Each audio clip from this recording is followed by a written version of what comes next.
Okay students, चलिए अब हम कुछ और इंपॉर्टेंट क्वेश्चन सॉल्व करते हैं मैकेनिकल प्रॉपर्टीज ऑफ सॉलिड्स के।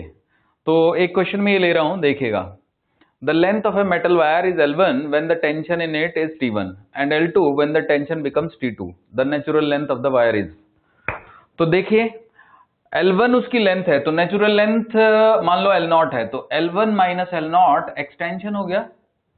तो extension is T1 into L0 by A into Y. दूसरे केस में L2 minus L0 is equal to T2 into L0 by A into Y. अगर मैं इन दोनों को डिवाइड कर दूं तो L1 minus L0 by L2 minus L0 is equal to T1 by T2। Cross multiply कर दूं तो L1 T2 minus L0 T2 is equal to L2 T1 और minus L0 T1।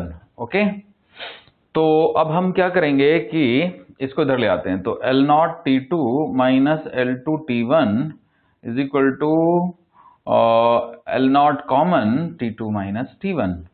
So this gives me L0 is equal to L1 T2 minus L2 T1 divided by T2 minus T1। तो अब हम check कर लेते हैं। तो ये option है, लेकिन इसमें थोड़ा उल्टा है, तो उल्टा L1 T2 T1 minus T2 आना चाहिए था। तो बच्चों T2, इसमें T2 होना चाहिए, ये ऑप्शन थोड़ा सा गलत लिख दिया गया है। Okay, so our correct answer is third. क्योंकि अगर T2 बड़ा होगा तो T2 माइनस T1 पॉजिटिव होगा और इधर भी कुछ पॉजिटिव ही आएगा। ठीक है, तो इसका आंसर यही है क्योंकि हमने यहां पे प्रॉपर्ली सॉल्व किया है। Is it fine? T2 L1 L2 T1 बिल्कुल ठीक है। L1 T2 L0 T2 L2 L0 ये इधर आ जाएगा, तो ये आ जाएगा, और इधर T2 माइनस T1 बिल्कुल ठीक आंसर है ये। ठीक है ना, T2 minus T1 T2 minus T1। ठीक है बच्चों, तो चलिए ये लिखते समय मुझसे गलती हुई होगी, तो आई होप अब ये क्लियर हो गया आपको। चलिए अगले क्वेश्चन पे आते हैं बच्चों, और नेक्स्ट क्वेश्चन है ये हमारा ये वाला। तो इसमें डायग्राम है, ये डायग्राम को जरा आप देख लीजिए। देखिए, अगर मैं इस पार्ट को कंसीडर करूं तो यहां पे हमने एक फोर्स लगाया हुआ है, यहां पे एक फोर्स लगाया हुआ है। ओके, तो अगर ये 3F फोर्स है तो ये भी 3F ही होना चाहिए ना यहाँ पे एक्चुअली, तो और ये लेंथ है 2L/3। तो इसमें कितना एक्सटेंशन आएगा बच्चों, इमेजिन कर लो आप इस पोर्शन को। तो इसमें एक्सटेंशन आएगा delta 1 is equal to 3F into length is 2L/3 divided by A into y. अब इसके दूसरे हिस्से को देखो आप। तो दूसरा जो हिस्सा है बच्चों वो ये है, सीधा सीधा बना देता हूं मैं। Second part of the rod is this. अब इस पार्ट पे इस तरफ फोर्स 2F है और इस तरफ फोर्स 2F है। अब ये दोनों जब कंबाइन होंगे तो इनका रिजल्टेंट F बनेगा ना, तो इसीलिए तो यहाँ पे F दिखाया गया है। 3F का फोर्स इधर, 2F का इधर, तो कंबाइंड इफेक्ट तो F ही फोर्स हुआ ना उस तरफ। अब ये लेंथ L/3 है, तो इसमें जो एक्सटेंशन आएगा वो डेल्टा 2 है, तो 2F into L/3 divided by A into y. अब हमें इन दोनों को ऐड करना होगा, तो ये 2L है। क्या कर सकते हैं हम, व्हाट कैन वी डू, तो हम इसको लिख सकते हैं 6FL/3 और ये हो जाएगा हमारा 2FL/3, तो जुड़ेगा तो 8FL/3 आ जाएगा। So delta is 8FL/3AY। Okay students, so 8FL/3AY जो है हमारा फोर्थ ऑप्शन है, तो इस बारी हमारा फोर्थ ऑप्शन करेक्ट हो गया। Is it fine? 6FL/3 2FL/3 that comes out to be 8FL/3AY। AY तो नीचे है, वो तो नीचे रह जाएगा। Okay, so this was also very good question. तो ये भी मैं रिमूव कर देता हूं क्योंकि ये सॉल्व हो गया है।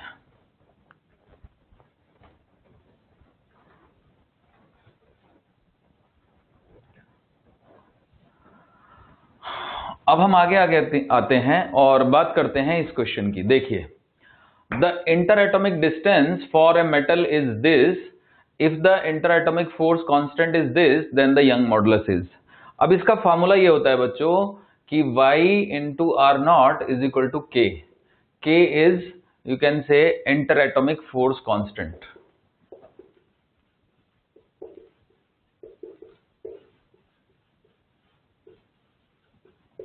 अब हमें तो क्या निकालना है, हमें तो y निकालना है, तो y का फॉर्मूला आ जाएगा k अपॉन आर नॉट। तो k है हमारा 3.6 into 10⁻⁻⁹ newton by angstrom divided by 3 into 10⁻⁻10 metre. तो अब देखिएगा ये कट जाएगा, यहां से 1.2 आएगा और ये कटेगा तो 10 आएगा, तो 1.2 into 10⁻1 newton divided by angstrom metre. तो अब इस एंगस्ट्रॉम को हमें मीटर में कन्वर्ट करना पड़ेगा, तो 1 angstrom is actually 10⁻⁻10 metre. So this comes out to be 1.2 into 10 newton by 10⁻⁻10 metre square, metre into metre, metre square. So this comes out to be 1.2 into 10⁻11 newton metre -2। देख लीजिएगा, 1.2 into 10⁻11 newton metre -2। तो अब कौन सा option correct हुआ? First option correct हो गया बच्चों। तो न्यूटन पर मीटर स्क्वायर में हमें आंसर निकालना था। सो आई होप आप समझ गए। अब हम आते हैं नेक्स्ट क्वेश्चन पे, ठीक है, रब कर दिया जाए। ओके,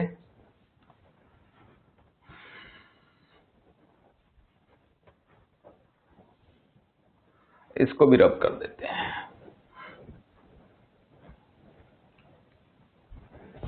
देखिए बच्चों, इस क्वेश्चन पे आते हैं। 2 wires of same length and same material but radii r and 2r respectively are joined end to end and a weight W is suspended from the combination as shown in figure. Elastic potential energy of the system is। Actually figure नहीं बनाई थी मैंने, तो मैं figure बना देता हूं। तो ये एक वायर है जिसकी रेडियस 2r है और ये एक वायर है जिसकी रेडियस r है, ओके, और ये एक लोड है W। तो अब इन दोनों में नेट एक्सटेंशन निकालना है। इसकी रेडियस है 2r, this is 2r and this is r, okay, its radius is r। तो बच्चों अब खास बात ये हुई कि दोनों में जो वेट पड़ेगा वो सेम पड़ेगा, मतलब टेंशन जो है वो सेम होगी।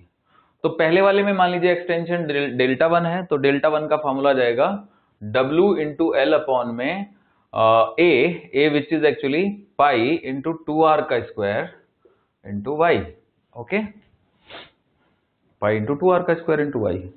और दूसरे वाले में एक्सटेंशन आएगा Δ2 which is W into L by pi into r का स्क्वायर इंटू वाई। ये तो एक्सटेंशन हुए, बट हमें निकालनी है इसमें स्टोर्ड एनर्जी, ओके। तो एनर्जी का फॉर्मूला क्या है? तो एनर्जी का फॉर्मूला है बच्चों half into stress into strain into volume, ठीक है। तो ये एक्सटेंशन हुआ, ठीक है ना। तो एनर्जी का मैं फॉर्मूला बता देता हूं। Energy is half into young modulus into strain का स्क्वायर, ये वाला लगा लेते हैं हम लोग, ठीक है। तो स्ट्रेन तो यहीं से निकल जाएगी ना, देख रहे हैं आप। So this will be your Δ1 by L, है ना, is equal to W upon 4 pi r square into y, okay, and this gives me Δ2 by L is equal to W by pi r square into y, okay. तो अब देखिए solve कर लेता हूं मैं। ये स्ट्रेन है बच्चों, नोटिस ये आपकी ε1 है, ये ε2 है। तो जो एनर्जी हो जाएगी वो हो जाएगी हाफ y कॉमन ले लेते हैं, तो this square plus this square, यानी W square by 16 pi square r square and y square, okay, और plus pi square half y, okay, into volume भी करना था इनटू वॉल्यूम, क्योंकि ये तो एनर्जी डेंसिटी का फॉर्मूला था ना बच्चों, half into y into epsilon square. तो plus into volume and volume is, what is the volume? Volume of this is 4 pi r square into L and plus W square by pi square r square into y plus into volume is pi r square into L। अब देखिए बहुत सारी चीजें cut जाएंगी, जैसे कि ये 4 pi r square से 4 pi r स्क्वायर बचेगा यहाँ पे, ओके, और ऐसे ही पाई आर स्क्वायर से यहाँ पे ये पाई स्क्वायर r4 था, पाई आर स्क्वायर बचेगा, y स्क्वायर से y भी कट जाएगा, तो फाइनली क्या बचेगा जरा देख लीजिएगा, तो 1/2 w square by 4 pi r square into y L और plus w square into L by pi r square into y, ये बचा। अब अगर ये बचा तो मैं क्या एक काम कर सकता हूं, यहाँ पे 4 और यहाँ पे 4 लिख सकता हूं, तो ऊपर 4 + 1 5 हो जाएगा, तो 5w square L by 8 pi r square into y, ये आंसर आ गया। सो अगर हम मैच करें तो हमारा आंसर थर्ड है यहाँ पर, ठीक है बच्चों। ये एनर्जी डेंसिटी का फॉर्मूला है, इनटू वॉल्यूम भी करना पड़ेगा, और वॉल्यूम जो है वो मैंने इसका अलग कर दिया, इसका अलग कर दिया, ठीक है ना। तो ठीक है, और भी तरीके हो सकते हैं, बट ये मुझे थोड़ा सिंपल सा लगा तो मैंने इसी से कर दिया, ठीक है बच्चों।